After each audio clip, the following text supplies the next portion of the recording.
What's the biggest challenge related to starting out as a property investor, and what's the solution for that? So when someone's, really getting into this, what are some of the issues that you think they're going to face, and how can they get around that?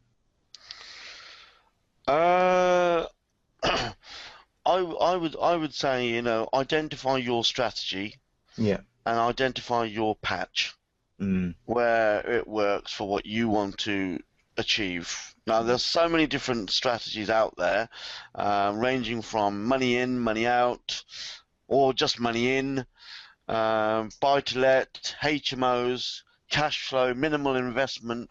We call that model rent-to-rent, which incidentally is one of my favorite models, and I'm a great believer in it, and I'm very much focused in it. I'm just about to set up another company, where, in another part of, in another part of the country where it just works beautifully, you know.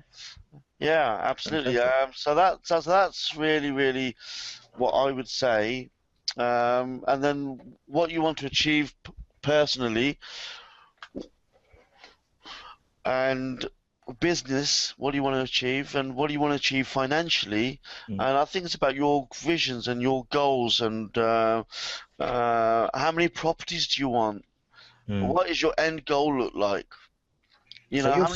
So if I take the first two sort of points you made, is one is find your strategy, and then the second one was find your patch. So if they were struggling of all the different strategies out there, what if, say you were their coach and they said, I'm struggling to figure out of all these different strategies, which is the best one for me? What would you advise them to do to help figure that out?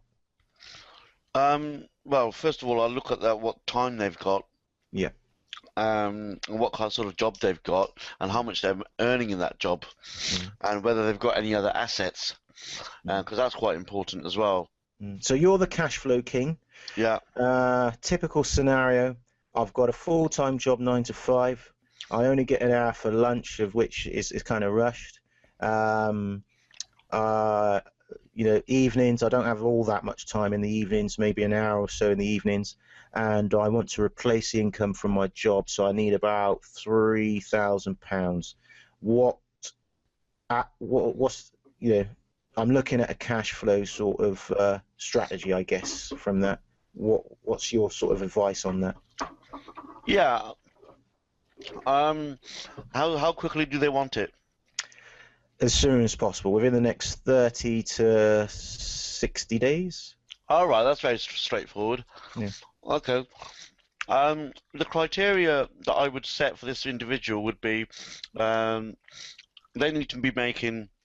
They will be making anything between £700 to £1,000 on one property that they control. The model is rent to rent, or corporate letting. Each property will make them £700 minimum to £1,000, and all they need is 3, and they will achieve those 3 within 6 months. Right. Okay. And the way that it would work is that in month 1 they would get their first property. In month 2 they would use that next 4 weeks to rent the property out. In month 3 they would get their next property. At month 4 they would rent that property out, and so on and so on. So if they did that, then in 6 months' time they'll have 3 properties, earning them somewhere between £700 and £1,000. Now the minimum on 3 properties would be £2,100.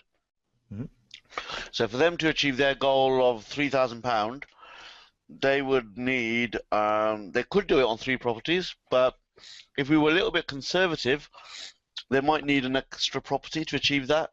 Sure. Yeah. That makes sense. Yeah. And then with regards to finding their area, their patch? With regards to finding the patch, if it's this model that they're going to implement, which is the rent-to-rent model and the to cash flow model, and they want it very quickly, they want £3,000 in 6 or 7 months, then The very, very, very first thing that I would do is I would look at their borough, research their council, and establish what their criteria is in terms of licensing legislation, because that's very, very important. You need to work with the council so that they are comfortable with what you're doing and how you're going to do it, really, and you need to be open and share with them how you're going to be working. The last thing you want is the council, you're up against them. So I would avoid Article 4 areas. Yeah. I would only work in areas where there's no Article 4. For obvious reasons, mainly because you don't want to put in the HMO licensing, additional licensing, as they say, into each property, because that cost involved could be somewhere in the region of £3,000 to £4,000, and if you're only controlling that property, and if you've only got the contract for 3 months, do you really want to put in £3,000 to £4,000 in someone else's property? So the answer would be that's why I would avoid Article 4. And Article 4, for those who aren't listening, is what exactly? Oh, it's additional licensing. It's really where you need to planning in order to get a HMO license, which is time-consuming, and also you need a license on 2 stories, whether you got 4 or 5 people on the property. Right. Yeah. Okay. All right. So, just last question really for you before I let you go and enjoy the rest of whatever you're eating.